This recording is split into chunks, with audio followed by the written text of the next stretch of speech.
Hai, aku Trian. Kalau kamu dengar ini, semoga aku bisa nemenin kamu biar nggak kesepian lagi.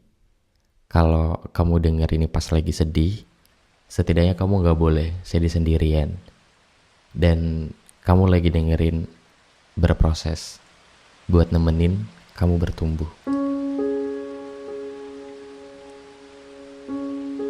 Di episode ini mungkin bakal relate kalau misalkan kamu mungkin justru dihancurkan dari rumah sendiri. Kalau mungkin mimpimu justru harus diruntuhkan di keluarga sendiri. Kamu harus denger ini pelan-pelan.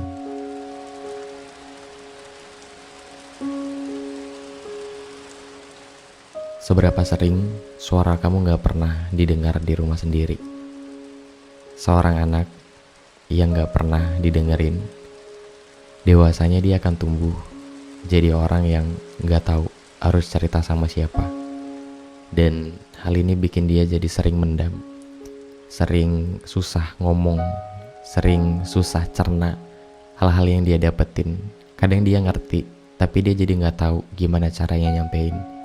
So, kalau misalkan kamu adalah orang tua, hal-hal yang harus kamu lakuin pertama tuh, kalau bisa jangan dipotong omongan seorang anak. Apalagi kalau misalkan dia baru aja nemuin hal baru dalam hidupnya. Misalkan anak baru nemuin sesuatu di luar dan dia excited banget ceritain itu sama kamu. Tolong jangan dipotong walaupun itu sebenarnya gak penting.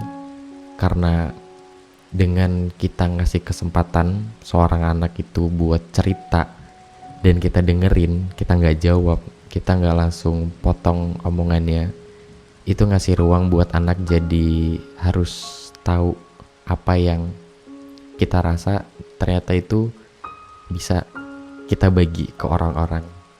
Dan kalau anak dari kecil itu udah sering dipotong omongannya, udah sering dibantah, udah sering gak pernah didengerin, dia akan tumbuh jadi anak yang gak bisa ngomong. Dan bahayanya kadang dia jadi gak bisa ngomong depan banyak orang. Dia jadi belibet, dia jadi susah komunikasinya dengan pasangannya ke depannya, dengan rekan kerjanya, bahkan dengan teman-temannya setelah dewasa. Yang kedua adalah jangan dibeda-bedain. Karena aku percaya setiap anak itu lahir dengan garisnya masing-masing. Jadi kita gak bisa beda-bedain tingkat kecerdasan seorang anak satu dengan yang lainnya. Misalkan kakaknya sudah berhasil di bidang ilmu tertentu, terus adiknya harus dipaksa buat berada di garis yang sama dengan kakaknya karena kakaknya mungkin udah pernah ngelewatin itu dan dia berhasil. Belum tentu buat adiknya itu mudah, belum tentu buat kakaknya mungkin juga mudah. Jadi kita harus percaya bahwa setiap anak itu mereka akan lahir dengan istimewanya masing-masing. Orang tua itu tugasnya ngarahin anak yang sudah lahir dengan garisnya, dan kita gak berhak untuk ngelarang anak buat gak berada di situ. Dan sebagai orang tua, jangan paksa anak buat jadi mahir di bidang yang sama, karena semuanya bakal beda-beda. Selanjutnya, ajak anak itu buat buat diskusi tentang apa sih sebenarnya yang terjadi di rumah kita. Rumah kita tuh kenapa ya? Apa yang harusnya dibicarakan itu dibicarakan. Banyak orang tua yang jadi takut buat ngelibatin anak karena mungkin takut ngecewain, takut bikin anak kepikiran, takut bikin anak jadi gak pede. Dan sebenarnya kita sebagai anak tuh kita juga pengen dilibatin tahu. Kita sebagai anak tuh pengen diajak sharing dan diskusi apa sih yang lagi kita hadapin di rumah ini tuh sebenarnya. Tapi karena mungkin banyaknya yang udah terjadi di kita adalah anak selalu dianggap sebagai anak yang gak bisa apa-apa. Anak selalu dianggap sebagai anak yang kecil. Dan dari kecil Dia udah disuguhin dengan stereotip bahwa kamu gak bisa apa-apa, gak usah ikut campur. Itu setelah dewasa, jujur itu sangat membekas banget. Sangat membekas, yang padahal setelah dewasa tuh anak tuh tahu apa yang sedang terjadi di rumah, dan anak tuh tahu apa yang harusnya kita pilih, apa yang harusnya langkah yang kita ambil. Cuman karena kita gak pernah dikasih kesempatan buat ikut terlibat dalam semua masalah yang ada di rumah, semua cerita yang ada di rumah, sampai pada akhirnya anak itu memilih untuk pergi. Anak itu memilih untuk ya udah, harusnya aku emang gak tahu aja. Itu bahaya banget. Dan kalau misalkan orang tua itu gak bisa ngerti maunya anak itu seperti apa, mungkin gak bisa paham apa yang dicita-citakan sama anaknya, kalau misalkan gak bisa support lewat ekonomi, lewat ilmu, setidaknya bantu lewat restu. Karena itulah yang kalian punya sebagai orang tua, dan kita tuh selalu meminta itu untuk kelancaran jalan kita, untuk kelancaran proses kita di luar sana. Cuman doa restu. Jadi masa kamu tega ngebiarin anaknya jalan sendirian, pontang-panting sendirian, yang padahal kita tahu yang namanya doa restu seorang ibu, restu seorang ayah itu akan mempermudah jalan anaknya. Jadi kalau misalkan orang tua emang gak tahu apa yang lagi diusahakan sama anaknya, apa yang lagi coba dibangun sama anaknya, seenggaknya bantu restu, bantu ridho.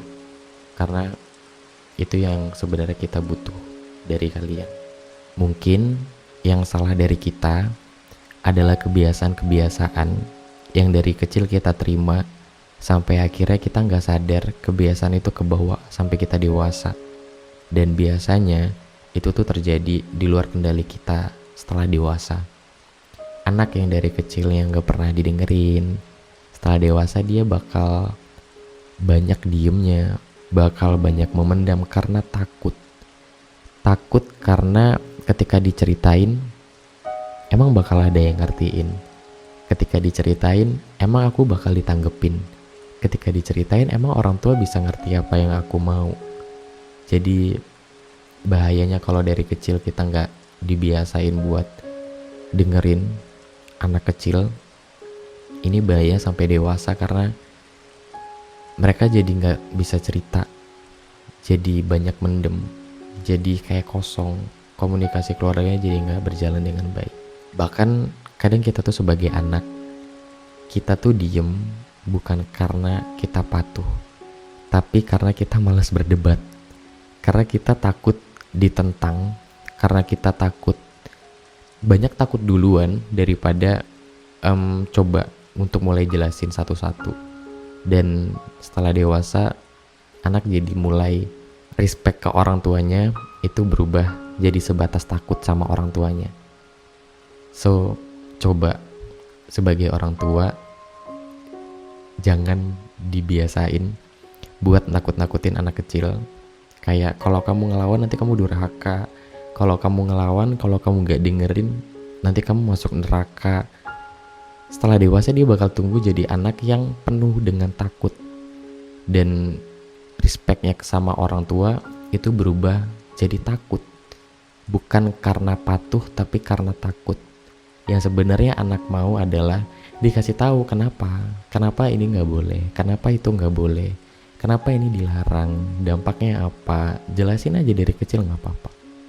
Dan kalau hal kayak gini udah mulai terbiasa dari kecil, setelah dewasa tuh impactnya luas banget. Anak tuh bisa jadi cari figur ayah di orang lain, cari figur orang tuanya di orang lain, karena akhirnya dia gak nemuin itu di rumah, makanya dia cari itu di luar.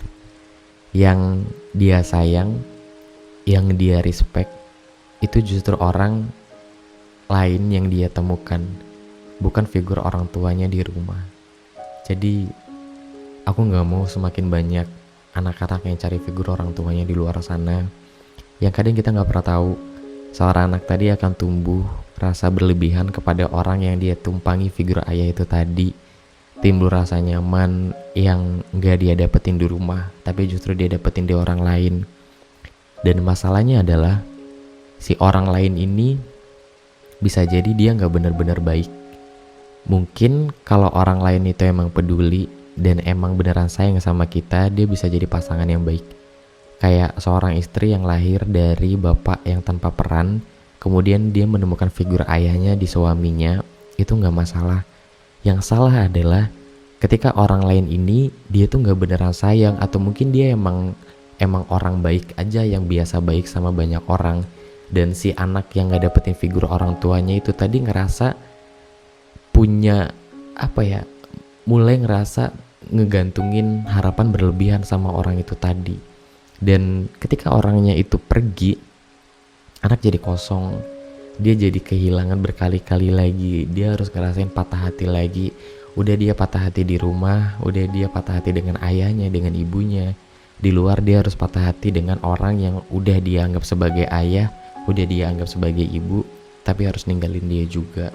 Anak jadi harus ngerasain patah hati berkali-kali, dan itu gak enak banget. Dan di sini kita bisa lihat dampaknya ternyata seserius itu. Seorang anak yang gak dapetin cinta dari ayahnya sewaktu kecil, setelah dewasa, anak tadi bisa jadi sebegitunya berantakan. Harusnya orang tua itu kayak gimana sih sebenarnya? Aku tahu gak ada orang tua yang sempurna, tapi kita sebagai anak tuh kita siap kalian jadikan sekolah untuk kalian menjadi orang tua yang baik dan benar. Untuk kalian menjadi orang tua yang kita gak butuh orang tua yang sempurna, kita cuma butuh orang tua yang ada. Karena aku percaya kalau peran orang tua di rumah itu sudah cukup, seorang anak tadi setelah dewasa dia gak bakal berjalan dengan kehausan. Dia bakal terus ngerasa cukup, dan dia bakal tumbuh jadi anak yang gak mudah tersakiti.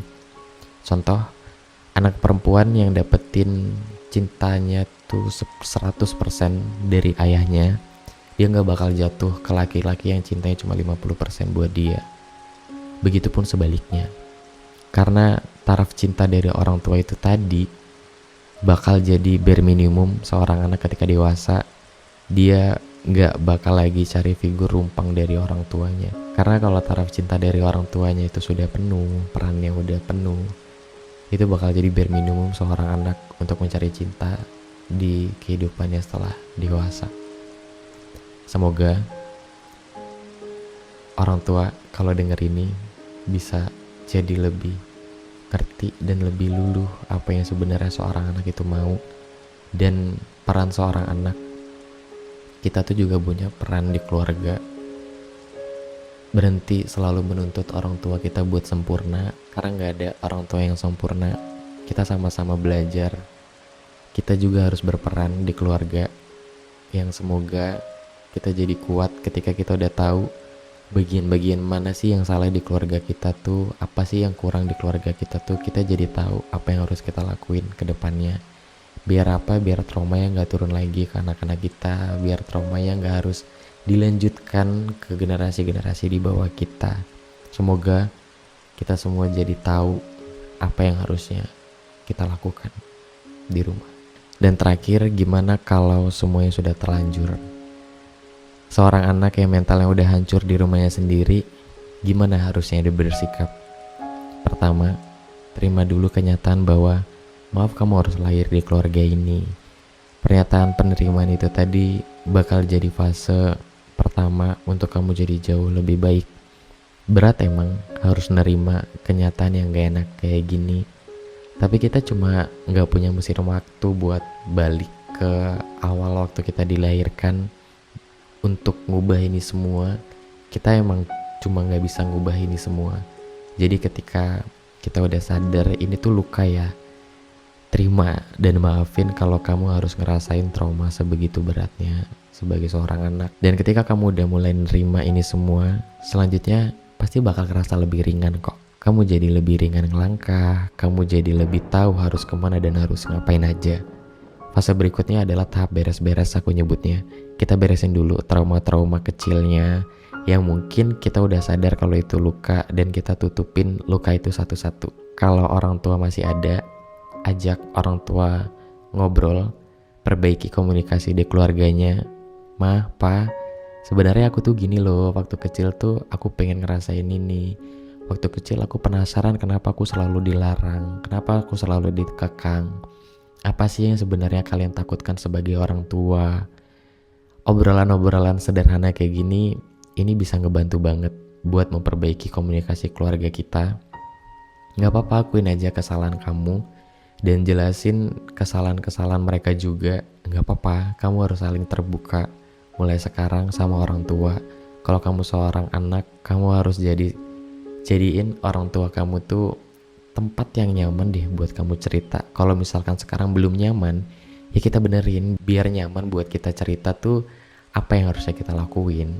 Perbaiki komunikasi keluarganya itu tadi. Setelah kamu ngobrol kayak gitu sama mereka, percaya deh, ada anak kecil dalam diri kamu yang dia tersenyum dan dia akhirnya termaafkan. Dan fase selanjutnya adalah berdamai. Fase ini fase dimana kamu harus maafin mereka, karena kadang kesalahan mereka tuh juga terjadi di luar kendali mereka, yang mungkin waktu ayah kamu jadi anak kecil juga dia gak dapetin itu, dia gak didengerin juga sama orang tuanya. Mungkin waktu ibu kamu masih kecil juga ibu kamu punya banyak mimpi yang gak bisa kewujud karena harus punya kamu. Dan kita sebagai posisi anak, kita yang tahu traumanya dan kita udah tahu sumber lukanya dari mana. Kita emang kayak punya PR besar banget buat beresin luka generasi di atas dan generasi di bawah kita. Semoga anak kita nanti gak harus ngerasain ini teman-teman. Dan kita sebagai anak yang udah paham kalau ini tuh namanya trauma generation, kita gak harus turunin ini ke generasi di bawah kita. Gak adil kalau anak kita harus ngerasain hal yang sama juga.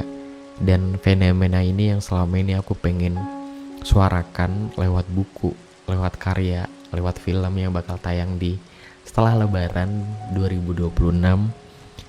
Semoga harapanku bisa bantu banyak keluarga jadi lebih harmonis lagi. Setidaknya aku pengen meja makan di rumah kamu tuh kepake lagi dengan peran yang penuh dan cerita-cerita yang hidup lagi. Itu harapanku buat banyak keluarga di luar sana.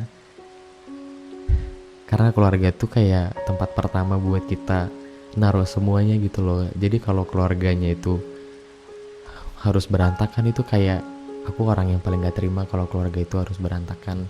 So kalau kalian mau cerita, boleh banget cerita di kolom komentar, atau kalau kalian mau cerita lewat email juga kalian bisa kirim-kirim ke aku. Kalau kalian mau baca buku aku juga bisa kamu dapetin di Gramedia seluruh Indonesia. Kalau kamu mau dapetin yang versi tanda tangannya, ada dicek link di description box di bawah ini.